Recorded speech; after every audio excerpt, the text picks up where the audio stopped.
Hey guys, this is IntroducingEmy, and I'm here to show my process of doing just a simple drawing for Trying Human. So the first step you probably saw was a loose pencil drawing. I find it's easier for me to just quickly conceptualize in this little sketchbook I have. It's just like 3 by 5 inches or something. And then I scan that in and I lightly change the color so that I can do a rough sketch over it. Now, before I started this one, I went and found 2 heads of Rose and Phyllis from the comic itself, just to have a way to reference the faces without, like reinventing the wheel. Because I've drawn these characters 100 times. I don't want to just be starting over from scratch every single time, especially for like a little like cheesecake drawing like this. So now I'm doing more of a tie-down sketch over the loose one that I began, using the head references to help align everything and change the expression of the characters. Rose kind of looked like she was freaking out a little bit and was like in a headlock with Phyllis there. So now I'm doing another pass over my sketches, again tying down areas that I feel like needed some more detail, like the eyes, hands, arms is pretty typical for me if you've ever watched me work before. So again, I lighten the color and now I'm going to start inking. I was using a calligraphy brush initially to do the inking, but I ended up changing to just like a standard round brush in Photoshop. Basically I ink on one layer and I just kind of keep going over it until I get it right. Now the Trying Human pages, I generally ink in Manga Studio, and the quote-unquote fun art that I do on the side, I like to ink in Photoshop just to keep my skill up in that program. And I use the program Lazy Nezumi running in the background to help steady my line flow.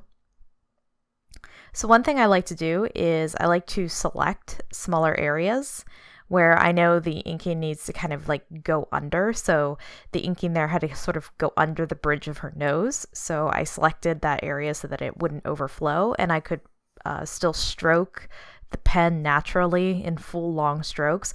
You don't really want to ink into other lines. You don't want to abut them to other lines. You want to ink all the way over and then erase back so that the lines still have like a lot of energy and a lot of flow and are long and streamlined. And one of the ways I get around doing that is I make another inking layer, which you can see here in light gray. And I basically just go back and forth between the 2 layers, overflowing on one layer and then erasing so that it now looks neatly abutted to the other line art. Again, selecting an area to ink around Phyllis's nose there, with the far eye on the left. And here I'm doing the eyes, and I kind of did them a few different ways. And you'll see I also flip back and forth frequently to kind of correct things and make sure it looks nice from both angles in case I ever want to use this for another piece of art. So here's the background. It was just a simple triangle, like an Illuminati alien thing. So I just threw that in there. So now I've got very minimal layers. I've only got my line art, my flats, and my background. And now I'm applying my flat colors. Now in the finished drawing, I ended up making Phyllis monotone because I just wanted her to look like she does in the flashback pages. I always like it when they kind of, Rose is in color and then Phyllis is in black and white. Here I'm masking off the ink layer and adding colors to some of the lines to sort of set them back. Like the stripes on Rose's sweater, some of the details on the face. And now I start shading, and I usually pick a really ugly color, like a really vibrant blue or something that's going to look really tacky so that I can see where all my coloring is going.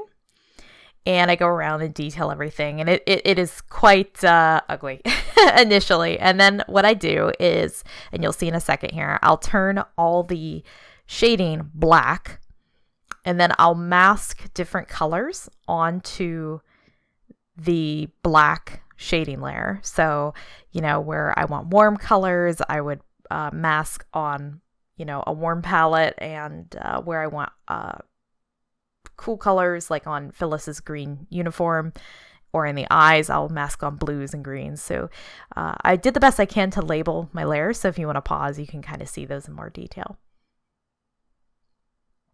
And here I am just going around and kind of correcting some of the shading, making sure everything looks nice, changing some of the tonality, putting some backlighting and rim lighting. And now I'm just doing some details with the shines on their eyes and some overlay on the hair to do like the little shines and whatnot on the buttons and make their hair look all shiny and pretty. And other than some basic gradients on the triangle in the background, that was pretty much it for this drawing. It was kind of a simple one. It only took about an hour. So I hope you guys liked it, and thank you for contributing to the Kickstarter, and I'll see you guys later. Bye!